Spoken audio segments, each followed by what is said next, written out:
안내 데스크 주제에 통역을 한다고? 네가 영어 한마디라도 알아들어? 서울 강남의 금싸라기 땅에 우뚝 선 미래테크 로비. 수조원의 돈이 왔다 갔다 하는 중대한 날, 박미란 팀장의 표독스러운 목소리가 울려 퍼집니다.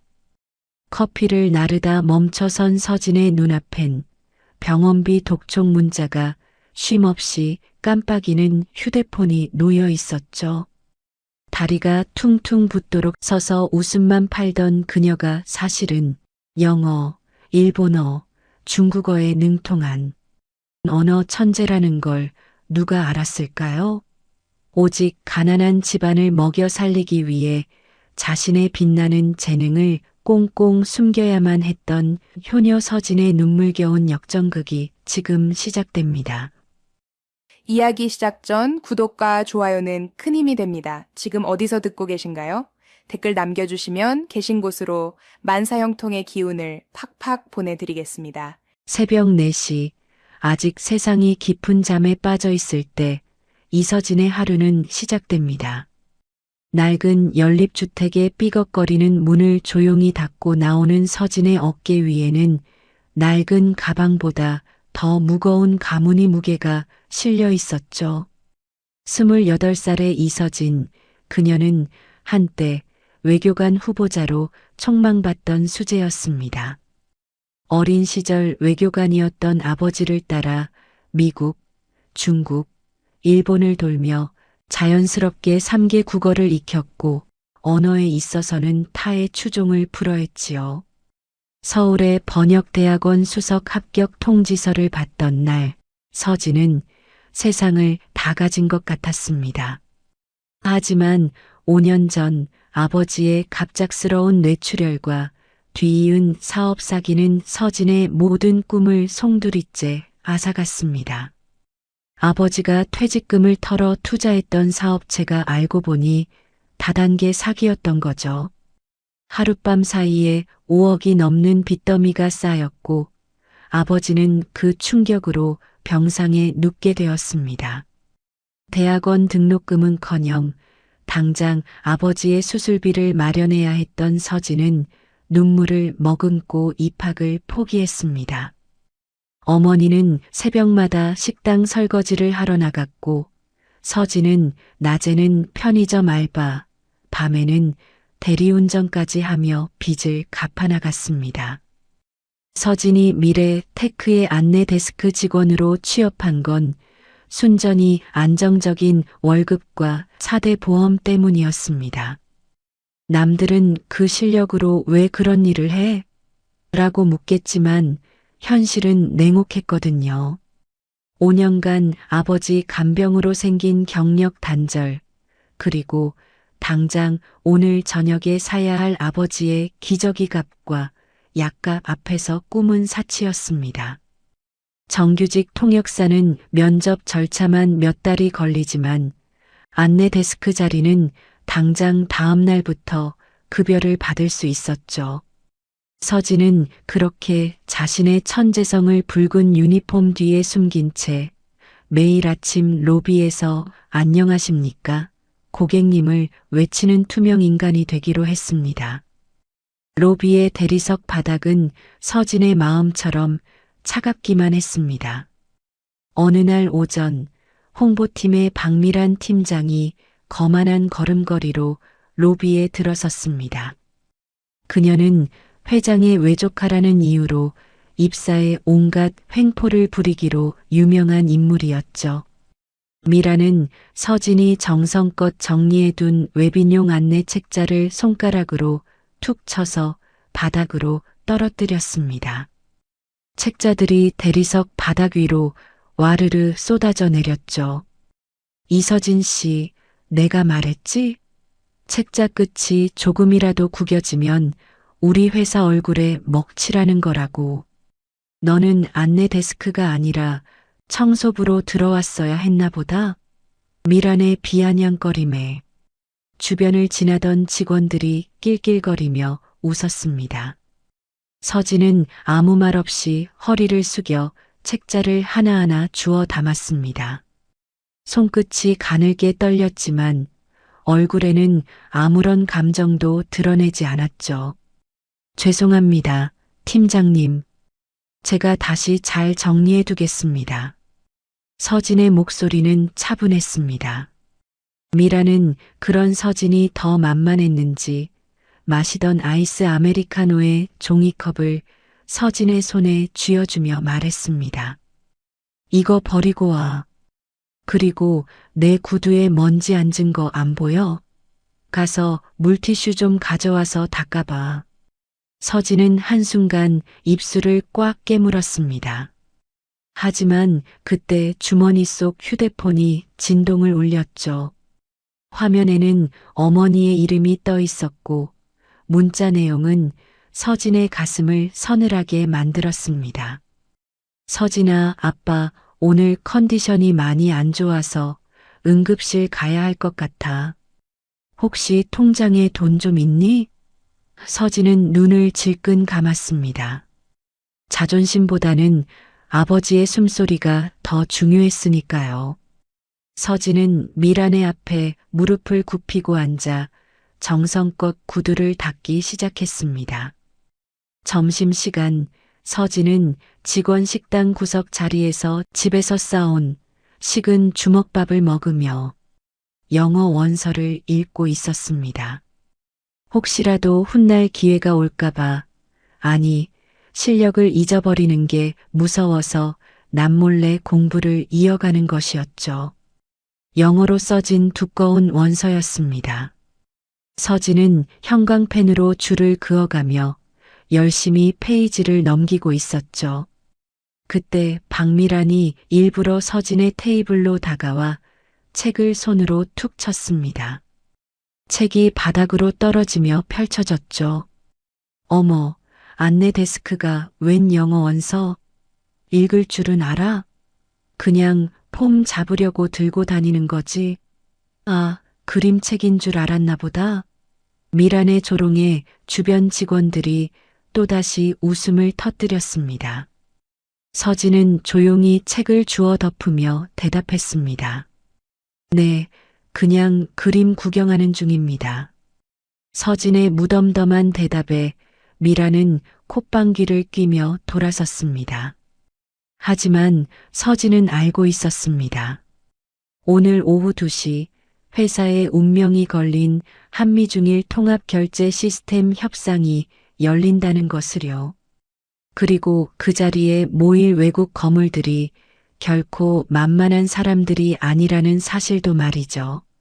서진은 식은 주먹밥을 꾹꾹 씹어 삼키며 생각했습니다. 저 협상이 깨지면 회사가 위험해지고 회사가 위험해지면 자신의 월급도 끊긴다는 것을요. 아버지의 이번 달 병원비를 어떻게 마련할 것인가, 그 생각만이 서진의 머릿속을 가득 채웠습니다. 오후 2시가 되자 미래 테크의 로비는 그야말로 전쟁터가 되었습니다. 금발의 날카로운 눈매를 가진 미국 대표팀, 엄격한 표정으로 일사불란하게 움직이는 일본 사절단, 가리고 화려한 비단 수트에 금태 안경을 쓴 중국 거물들이 로비를 가득 메웠죠. 이번 협상은 미래 테크가 파산하느냐, 세계 시장으로 뻗어나가느냐를 결정짓는 절체절명의 순간이었습니다. 한 번의 실수가 수조 원을 날려버릴 수 있는 살얼음판 같은 자리였죠. 최강호 회장은 잔뜩 긴장한 표정으로 외빈들을 직접 맞이했습니다. 그 옆에는 박미란 팀장이 통역팀 총괄이라는 명찰을 달고 거들먹거리며 서 있었죠. 사실 미란은 통역사들의 실력을 제대로 검증하지도 않고 자기 지인들의 자녀들을 정규 통역사 대신 대거 채용해 둔 상태였습니다. 영어 좀 한다는 유학파 자제들이었지만 비즈니스 통역 경험은 전무한 애송이들이었죠.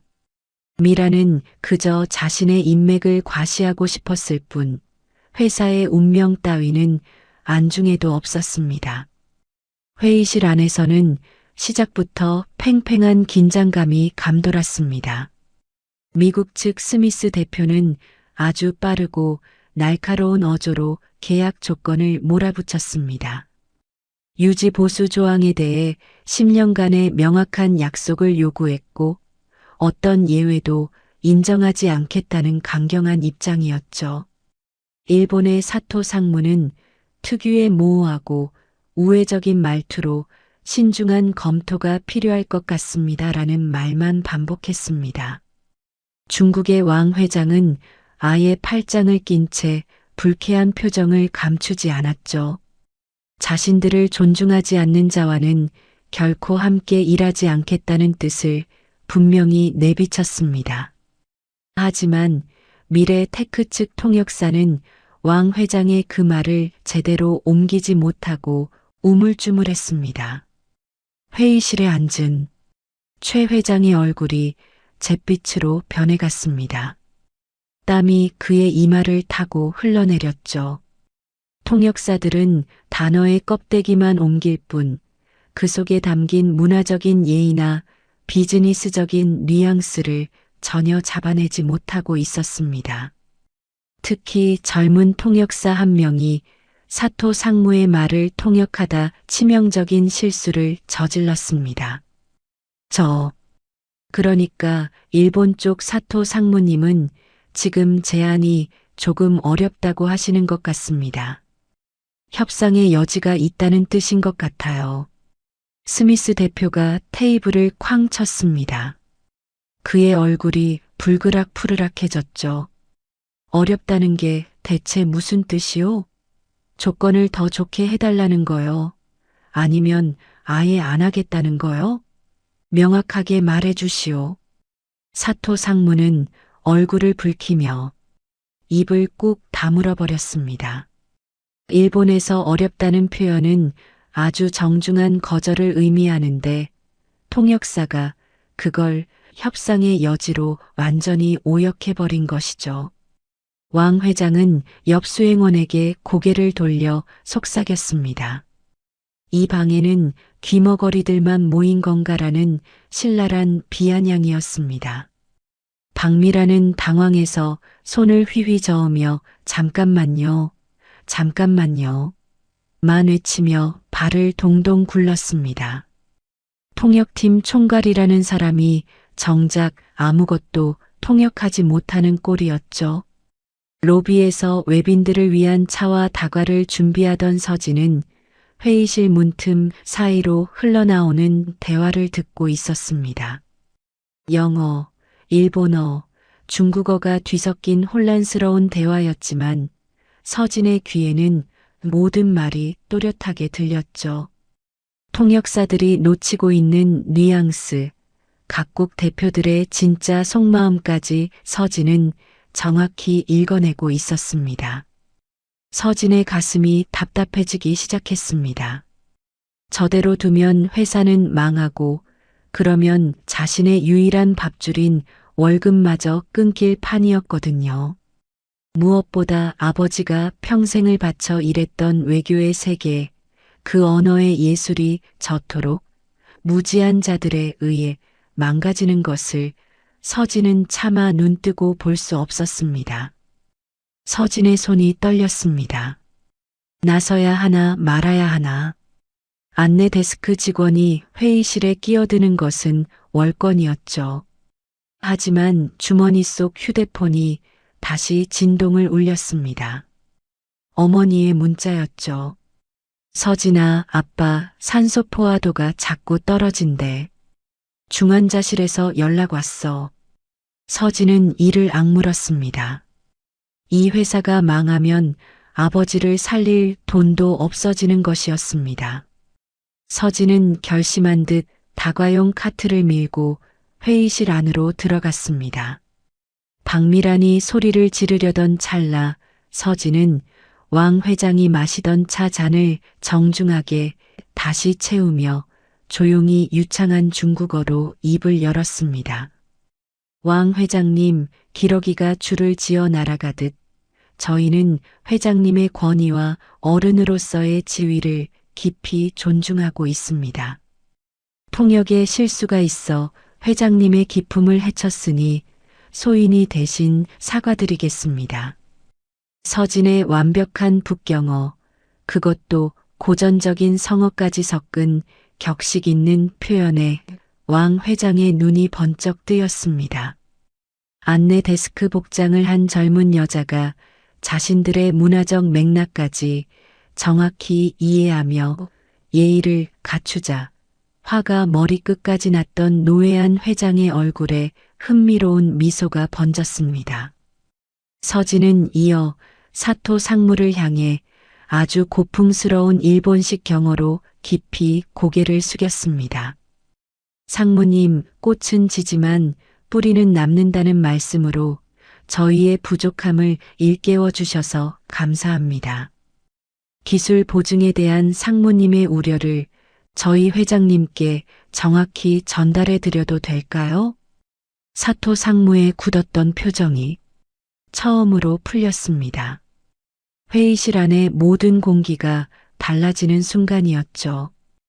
회의실 안의 모든 시선이 서진에게 쏠렸습니다. 최 회장은 입을 벌린 채 서진을 멍하니 바라보았고 박미라는 얼굴이 시뻘겋게 달아올랐습니다.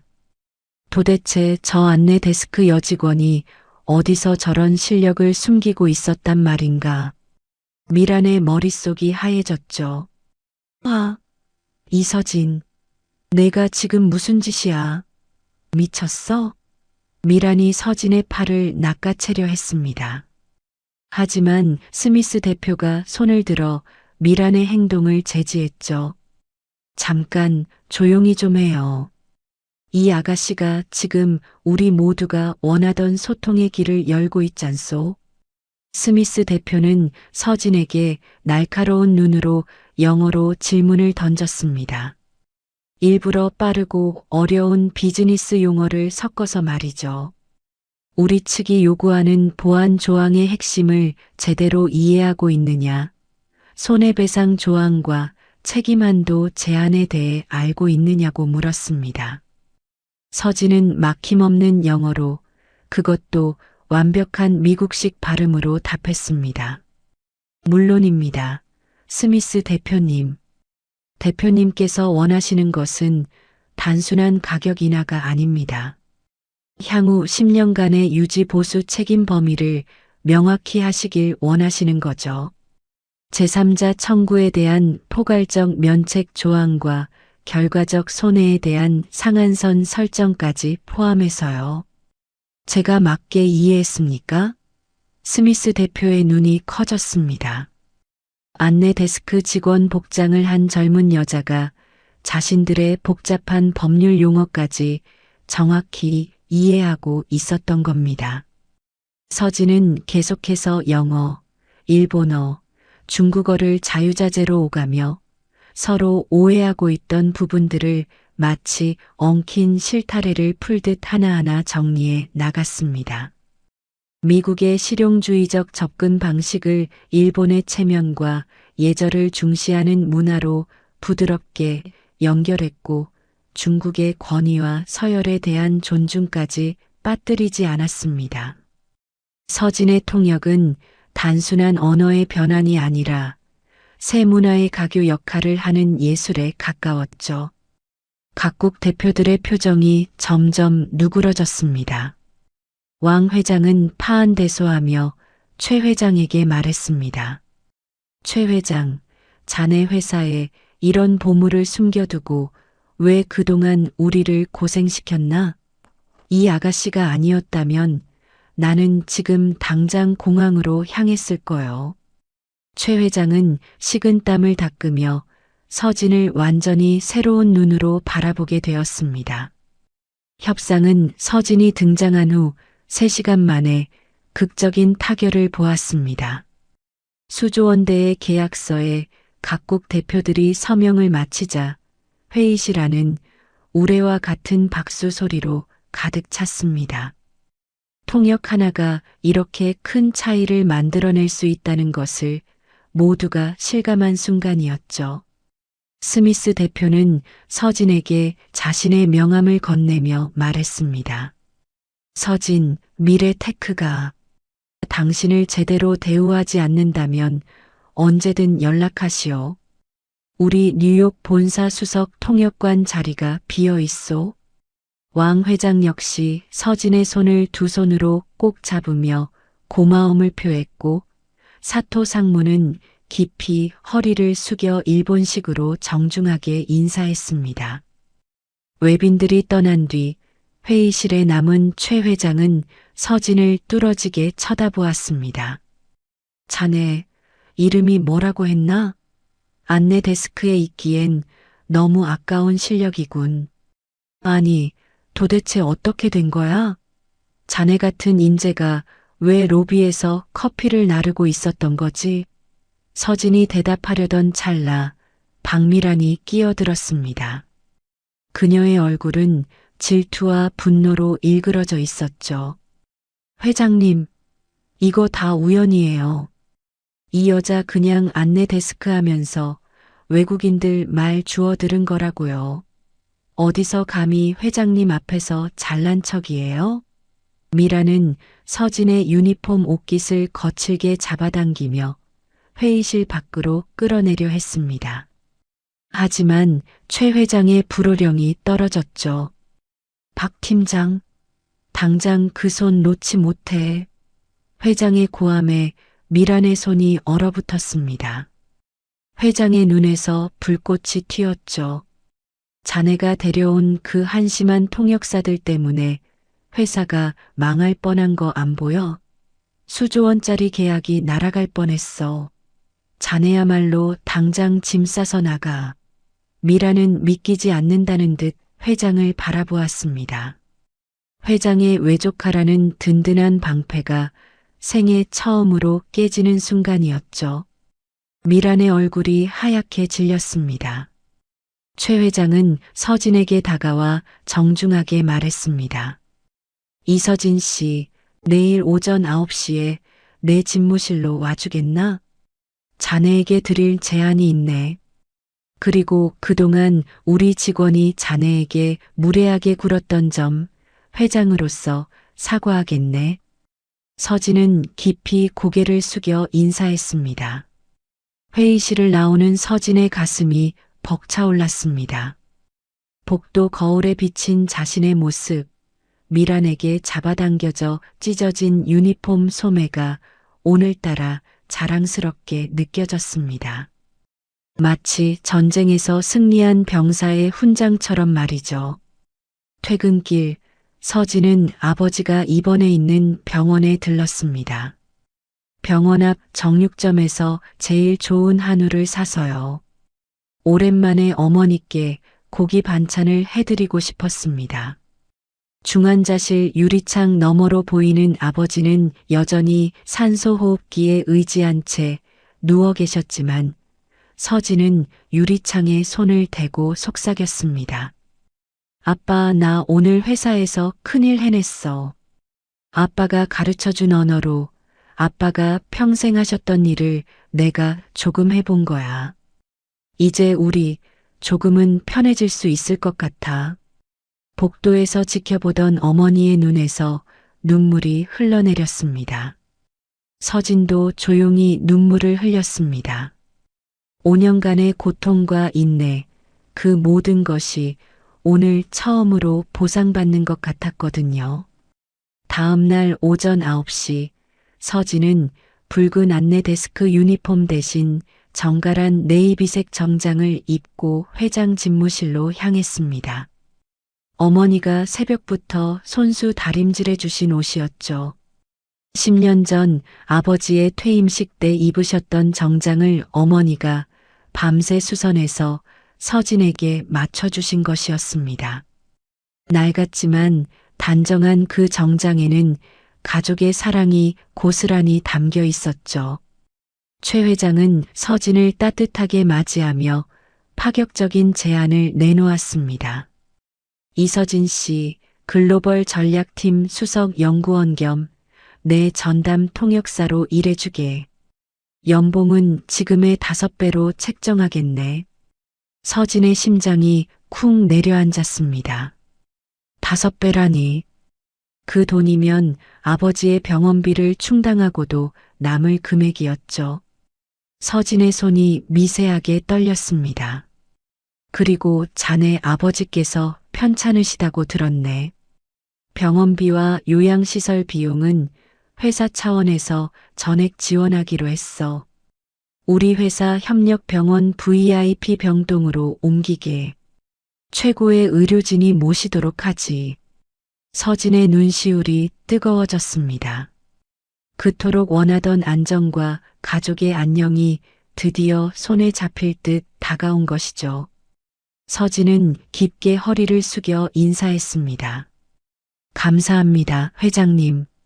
제 모든 능력을 다해 회사를 위해 일하겠습니다. 회장님의 은혜는 평생 잊지 않겠습니다.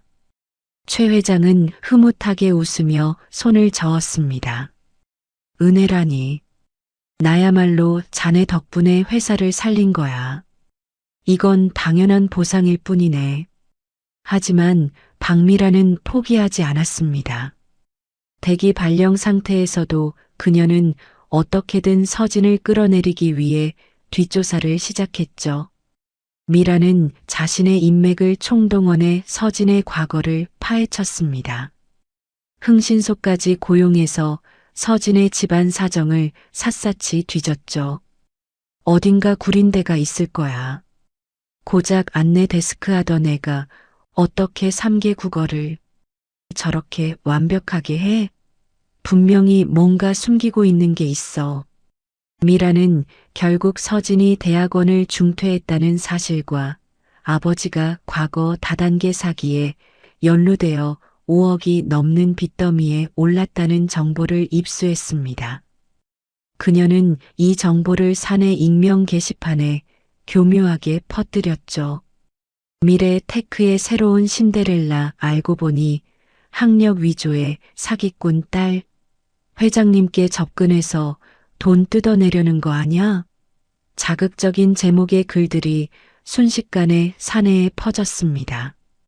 댓글에는 온갖 악의적인 추측들이 달렸죠. 역시 그렇게 잘하는 게 수상했어. 빚쟁이 딸이 회사 기밀 빼돌리려는 거 아냐? 회장님이 완전 홀린 것 같음. 출근한 서진을 향해 직원들의 시선이 차갑게 변했습니다. 복도를 지나갈 때마다 수군거리는 소리가 등 뒤로 들려왔죠. 어머, 제 아빠가 사기꾼이래. 어쩐지 너무 잘한다 했어. 집안이 완전 빚더미라며? 회장님한테 돈 뜯어내려고 작업한 거 아니야? 서진은 복도를 지나가며 가슴이 무너지는 것 같았습니다. 자신이 그토록 숨기고 싶었던 가난의 상처, 아버지의 실패가 만천하에 드러난 것이죠. 엘리베이터 앞에서 박미란이 서진의 앞길을 막아섰습니다. 미란의 입가에는 비릿한 미소가 걸려 있었죠. 이서진 씨? 아, 이제 사기꾼 딸이라고 불러야 하나? 내 아빠가 다단계로 사람들 돈 떼어먹은 거 다 알아. 그런 사기꾼 딸이 우리 회사 전략을 짠다니 지나가던 개가 웃겠네. 미라는 주변 직원들이 보는 앞에서 목소리를 높였습니다. 회장님도 곧 아시게 될 거야. 당장 사표 쓰고 나가. 아니면 내가 경찰에 신고할 수도 있어. 사기꾼 집안이 회사에 잠입한 거라고. 주변 직원들이 웅성거렸습니다. 하지만 서진은 미란의 조롱에도 도망치지 않았습니다. 그녀는 오히려 미란의 눈을 똑바로 쳐다보며 또렷한 목소리로 말했습니다. 제 아버지는 사기를 당하신 거지 사기를 치신 게 아닙니다. 아버지는 평생 외교관으로서 나라를 위해 헌신하셨고 퇴직 후에 악덕 사업가에게 소가 전 재산을 잃으셨어요. 서진의 목소리가 복도에 울려 퍼졌습니다. 그리고 제가 대학원을 다 마치지 못한 건 쓰러지신 아버지를 살리기 위해 제가 선택한 삶의 훈장입니다. 팀장님처럼 부모님 덕에 편하게 공부하고 연줄로 입사한 사람에겐 가난이 죄처럼 보이시겠죠. 하지만 저에겐 그건 책임감의 다른 이름입니다. 서진의 당당한 태도에 주변 직원들이 하나둘 수군거림을 멈췄습니다. 미란의 얼굴이 벌겋게 달아올랐죠. 서진은 그대로 회장실로 향해 문을 두드렸습니다. 그리고 최 회장 앞에서 자신의 모든 사정을 솔직하게 털어놓았습니다. 최 회장은 서진의 이야기를 묵묵히 끝까지 들었습니다. 그리고 허허 웃으며 말했죠. 서진 씨, 내가 사람을 볼 때 학벌을 보는 줄 아나? 나는 그 사람의 진심을 보네. 어제 자네가 보여준 그 진심 어린 통역, 그 언어 속의 진정성은 수만 권의 책보다 값진 것이었어. 회장은 자리에서 일어나 서진의 어깨를 두드렸습니다. 집안 사정은 걱정 말게. 내가 자네 아버지의 억울한 사기 사건도 우리 법무팀을 통해 다시 조사해 보겠네. 진짜 사기꾼들이 누군지 밝혀내서 반드시 법의 심판을 받게 할 거야. 오히려 박미란이 허위사실 유포와 명예훼손으로 회사에서 영구 퇴출당하는 결과를 초래했습니다. 미란은 짐을 싸서 나가면서도 끝까지 소리를 질렀죠. 이게 말이 돼? 내가 회장님 조카라고. 저런 거지 같은 년 때문에 내가 쫓겨나? 하지만 경비원들에게 끌려나가는 미란을 돌아보는 사람은 아무도 없었습니다. 권력이라는 방패가 사라지자 그녀는 한순간에 아무것도 아닌 존재가 되어버린 것이죠. 여러분, 정말 가슴이 뭉클하지 않으세요? 우리 서진이가 가난 때문에 꿈을 접고 안내 데스크에서 온갖 수모를 당하면서도 묵묵히 버텨왔잖아요. 드디어 그 진심과 실력을 인정받게 되었습니다. 못된 박미란 팀장이 쫓겨날 때는 저도 속이 다 시원하더라고요. 역시 정직하게 살면 언젠가는 복이 온다는 말이 틀린 게 하나 없나 봅니다. 하지만 여러분, 서진이 앞에는 아직 더 큰 도전들이 기다리고 있답니다. 과연 서진이가 진정한 리더로 어떻게 성장해 나갈지 다음 이야기도 계속 들어봐 주세요. 서진의 새로운 삶은 눈코 뜰 새 없이 바쁘게 돌아갔습니다. 글로벌 전략팀 수석 연구원이라는 직함은 화려했지만 그만큼 어깨에 짊어진 책임은 무거웠죠.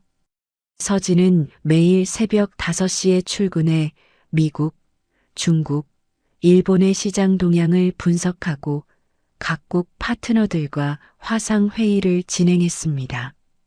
시차 때문에 새벽에 미국 측과 통화하고 점심에 중국 측과 협의하고 저녁에 일본 측과 미팅하는 날도 허다했죠. 잠을 4시간도 못 자는 날이 부지기수였습니다.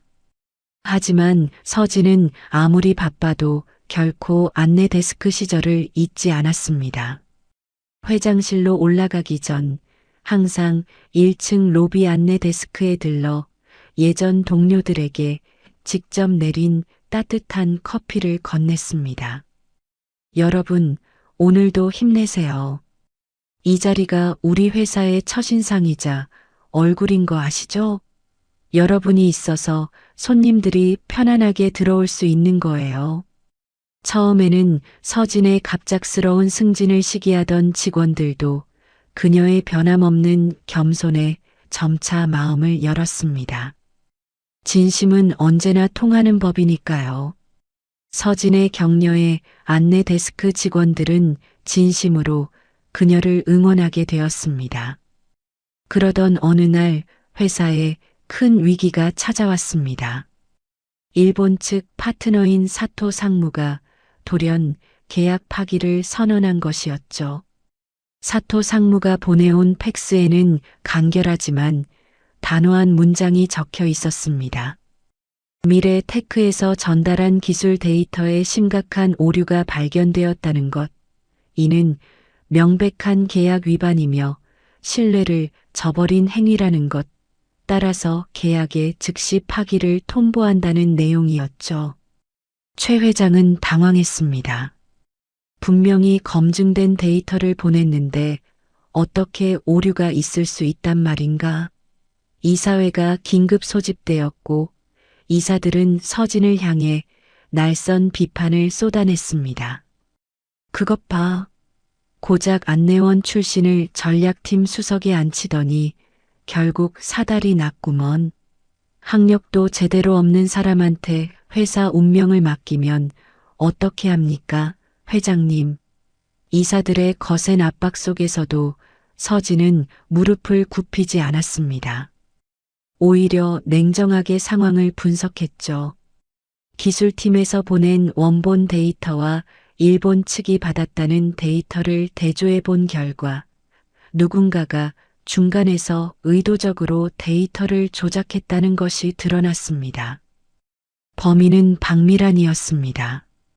회사에서 쫓겨나면서 앙심을 품은 미란이 퇴사 직전 자신의 아이디로 회사 서버에 접속해 일본으로 발송되는 데이터 파일을 조작한 것이죠.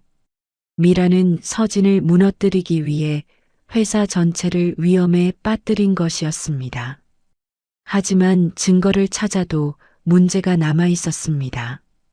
사토 상무는 이미 마음의 문을 닫아버린 상태였거든요. 서진은 곧바로 인천공항으로 향했습니다. 직접 일본으로 가서 사토 상무를 설득하기로 한 것이죠.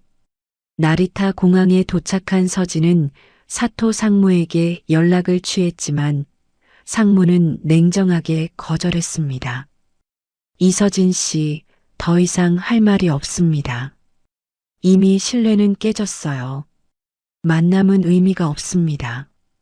서진은 포기하지 않았습니다. 사토 상무가 즐겨 찾는다는 교토의 오래된 찻집을 수소문에 찾아갔죠. 그 찻집 앞에서 서진은 사흘 밤낮을 기다렸습니다. 첫날은 폭우가 쏟아졌고 둘째 날은 매서운 바람이 불었습니다.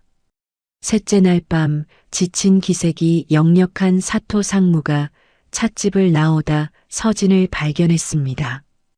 이서진 씨, 왜 이렇게까지 하는 겁니까? 미래 테크는 이미 끝났어요. 서진은 떨리는 손으로 따뜻한 차 한 잔을 내밀며 말했습니다. 상무님, 제가 안내 데스크에서 처음 배운 것은 사람의 눈을 읽는 법이었습니다. 상무님의 눈은 우리 기술을 믿고 싶어 하셨어요. 제게 딱 한 번만 기회를 주십시오. 진실을 증명하겠습니다. 서진은 사토 상무를 설득해 다시 테이블에 앉혔습니다. 그녀는 박미란이 조작한 가짜 데이터와 진짜 데이터를 조목조목 비교하며 설명했습니다. 특히 일본 장인 정신의 핵심인 모노즈쿠리, 물건 만들기의 정직함을 언급하며 미래 테크의 기술이 얼마나 정성껏 만들어졌는지 진심을 담아 설명했죠. 사토 상무는 서진의 해박한 지식과 진심 어린 태도에 결국 마음을 돌렸습니다. 당신 같은 사람이 있는 회사라면 다시 믿어보겠소. 박미란이라는 사람의 제안은 없던 일로 하겠네. 서진은 현장에서 계약 유지 확답을 받아냈습니다. 한국으로 돌아오는 비행기 안에서 서진은 창밖의 구름을 보며 미소 지었습니다. 예전에는 가난이라는 구름에 가려 보이지 않던 햇살이 이제는 자신의 길을 밝혀주는 것 같았죠. 인천공항에는 최 회장이 직접 마중을 나와 있었습니다. 수고했네, 서진 씨.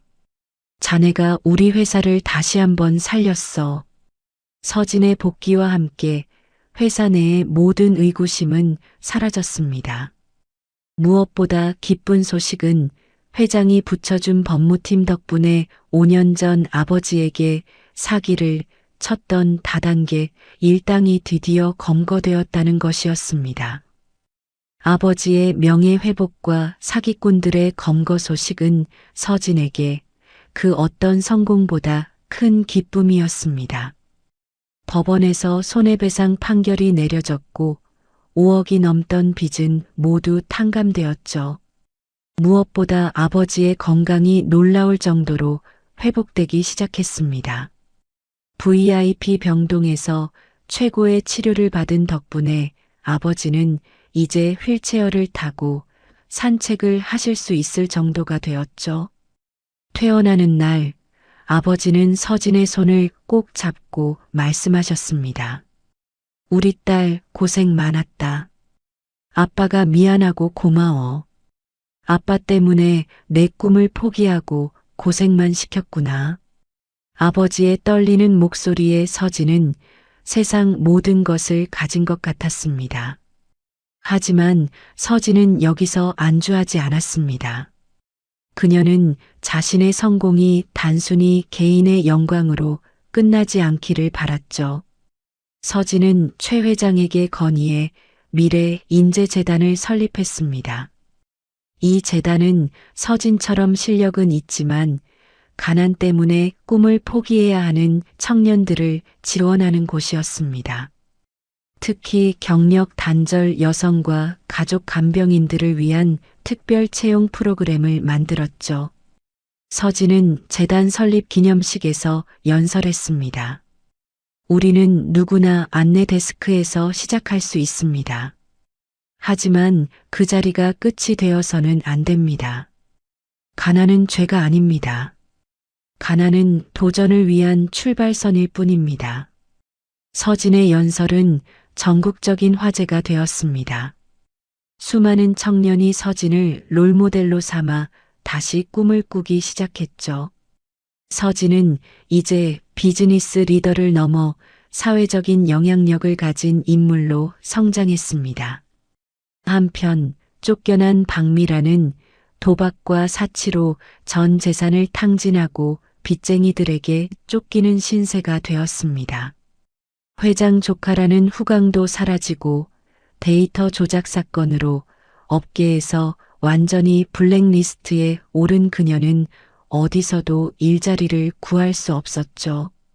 그녀는 마지막 수단으로 서진을 찾아와 무릎을 꿇었습니다. 서진아, 내가 잘못했어. 한 번만 살려줘. 나 예전처럼 다시 홍보팀에서 일하게 해주면 안 될까? 아니, 안내 데스크라도 괜찮아. 제발. 미란의 초라한 모습에 서진은 안타까움을 느꼈습니다. 예전에 그 거만하던 모습은 온데간데 없이 사라져 있었죠. 하지만 서진은 단호했습니다. 미란 씨, 일자리는 제가 주는 게 아니라 본인의 실력과 인성이 만드는 겁니다. 당신은 아직 그 준비가 되지 않았어요.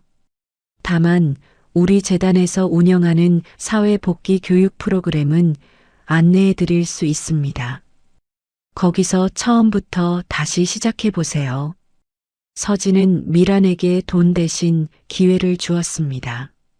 스스로 땀 흘려 일하는 법을 배울 수 있는 기회 말이죠. 미란은 처음에는 분노했지만 결국 서진의 진심 어린 충고에 고개를 숙였습니다. 서진은 미란의 뒷모습을 보며 다시 한번 다짐했습니다. 자신이 가진 언어의 힘을 상처 주는 데 쓰지 않고 사람을 세우고 치유하는 데 쓰겠다고 말이죠. 글로벌 전략팀은 서진의 지휘 아래 승승장구했습니다. 미국, 중국, 일본을 넘어 유럽 시장까지 진출하며 미래 테크를 명실상부한 글로벌 기업으로 성장시켰죠. 서진은 여전히 3개 국어를 완벽하게 구사하며 세계를 누볐습니다. 하지만 어디를 가든 그녀의 마음속에는 항상 아버지와 어머니가 있었습니다. 어느덧 아버지가 완전히 퇴원하시는 날이 왔습니다. 서진은 새로 마련한 작은 집으로 아버지를 모셨습니다. 크지는 않지만 햇살이 잘 드는 아파트, 거실에는 특별한 액자가 하나 걸려 있었습니다. 서진의 대학원 졸업장이었죠. 서진아, 이게 어떻게 된 거니? 회장님이 제 명예 졸업을 위해 학교 측에 특별히 요청해 주셨어요. 늦었지만 저 드디어 졸업했어요, 아빠. 아버지는 졸업장을 어루만지며 눈물을 흘리셨습니다. 서진아, 이제 정말 다 됐다. 우리 딸 정말 장하다. 서진은 아버지의 어깨에 기대어 행복한 웃음을 지었습니다. 가난이라는 긴 터널을 지나 드디어 평화로운 아침을 맞이하게 된 것이죠. 미래테크는 이제 명실상부한 글로벌 기업으로 우뚝 섰습니다. 서진은 상무이사로 승진하며 경영 전면에 나섰죠. 최 회장은 이제 서진을 자신의 후계자처럼 여기며 모든 것을 믿고 맡겼습니다. 하지만 서진의 가슴 속엔 항상 해결하지 못한 숙제가 하나 있었습니다. 바로 가난 때문에 공부를 포기해야 했던 그 시절의 자신 같은 아이들을 위한 학교를 세우는 것이었죠. 서진은 자신의 개인 배당금과 재단 자금을 합쳐 안내자 학교를 설립했습니다. 이 학교는 단순히 지식을 가르치는 곳이 아니었습니다. 타인의 마음을 읽는 법, 소통의 가치, 그리고 어떤 상황에서도 포기하지 않는 정신을 가르치는 곳이었죠. 특히 영어, 중국어, 일본어 3개 국어 교육을 무료로 제공했습니다. 개교 기념일 날 서진은 강당에 모인 학생들 앞에 섰습니다. 그 학생들 중 대부분은 어려운 가정 형편 때문에 꿈을 포기해야 했던 아이들이었죠. 서진은 마이크를 잡고 천천히 말을 시작했습니다. 여러분, 저는 로비 바닥을 닦으며 언어를 배웠습니다. 남들이 저를 청소부라고 안내 데스크나 하는 하찮은 사람이라고 부를 때 저는 저 자신을 세상의 연결고리라고 믿었습니다.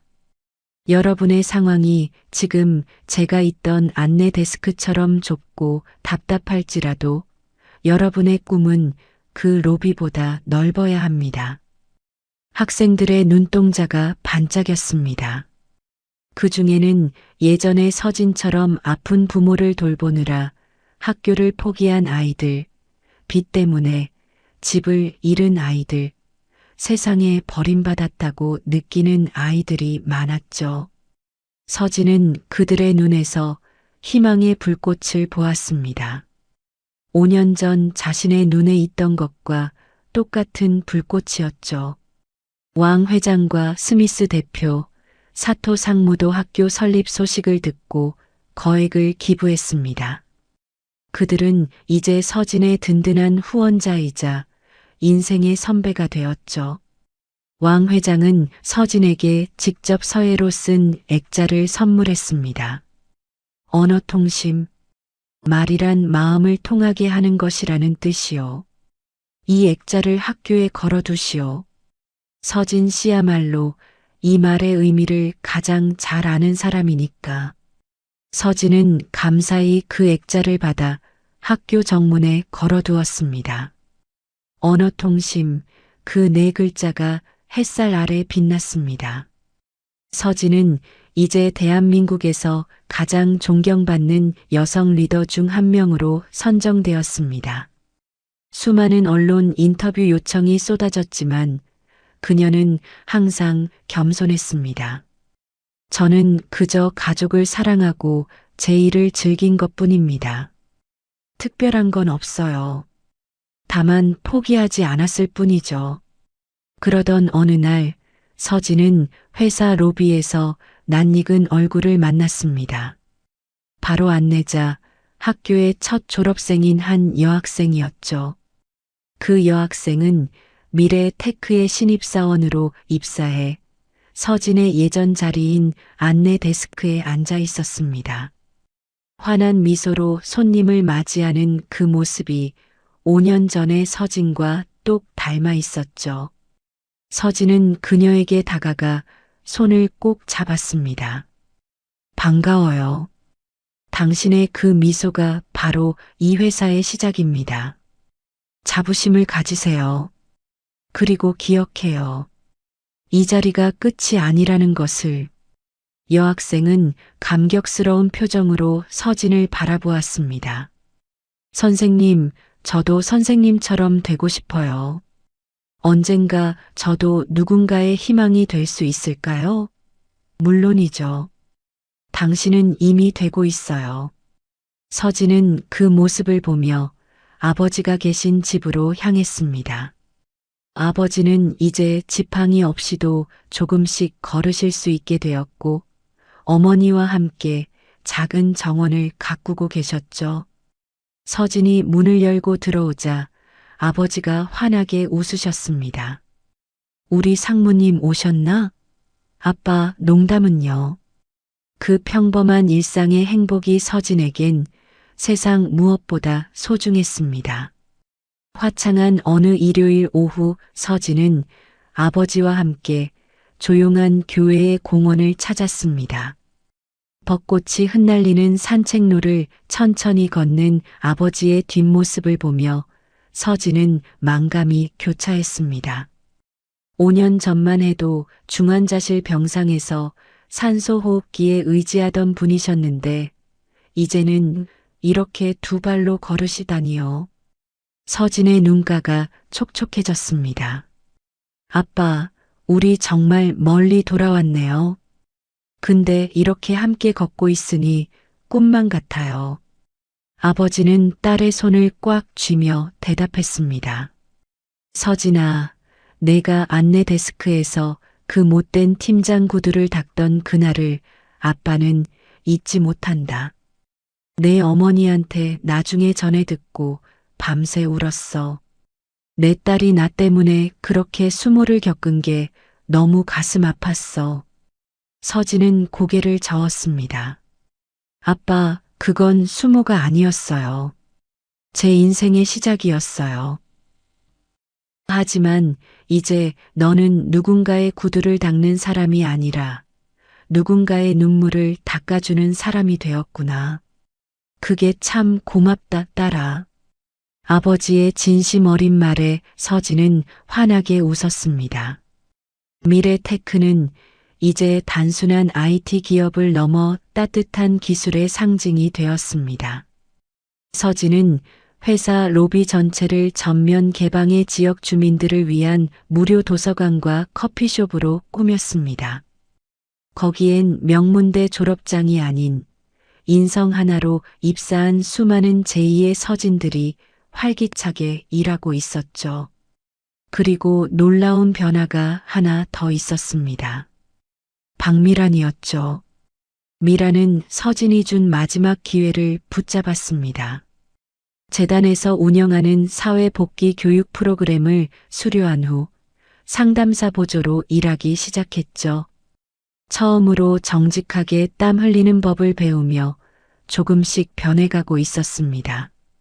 가끔 서진과 복도에서 마주칠 때면 그녀는 고개를 숙여 진심 어린 인사를 건넸습니다. 이 상무님, 안녕하세요. 서진은 미소로 답했습니다.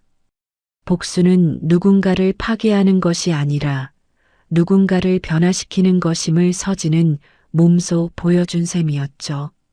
서진은 이제 더 큰 꿈을 꾸고 있습니다. 전 세계 가난한 아이들을 위해 언어를 배울 수 있는 온라인 학교를 무료로 배포하는 프로젝트를 시작했거든요. 유엔 산하 기관과 협력해 아프리카, 동남아시아, 남미의 빈곤 지역 아이들에게도 언어 교육의 기회를 제공하기로 했습니다. 말이 통하면 마음이 통하고 마음이 통하면 세상의 벽은 허물어집니다. 서진의 철학은 국경을 넘어 많은 이들의 가슴을 울렸습니다. 그녀는 이제 대한민국을 넘어 세계가 주목하는 리더가 되었죠. 아버지는 이제 집에서 작은 텃밭을 가꾸며 서진이 퇴근하기만을 기다리십니다. 저녁이면 아버지가 기른 채소로 어머니가 맛있는 반찬을 만들고 세 가족이 둘러앉아 소박한 밥상을 나누죠. 서진이 현관문을 열고 들어올 때 아버지의 목소리가 들려옵니다. 우리 회장님 오셨니? 아빠, 저 아직 회장 아니에요. 상무라니까요. 아버지의 농담 섞인 목소리는 세상 그 어떤 음악보다 아름답게 서진의 귀에 들렸습니다. 이야기는 이렇게 끝을 맺습니다. 가난이라는 지독한 현실 속에서도 효심과 실력으로 운명을 바꾼 한 안내 데스크 직원의 기적 같은 이야기. 하지만 서진은 압니다. 이것은 기적이 아니라 매일 새벽 4시에 일어나 묵묵히 제자리를 지킨 사람에게 주어지는 당연한 보상이라는 것을요. 오늘도 서진은 출근길에 로비 대리석 바닥에 비친 자신의 모습을 봅니다. 그리고 다짐합니다. 가장 낮은 곳에서의 진심을 결코 잊지 않겠다고 말이죠.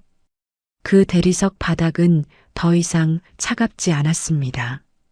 서진의 온기로 그리고 그녀를 거쳐간 수많은 사람들의 희망으로 따뜻하게 데워져 있었으니까요.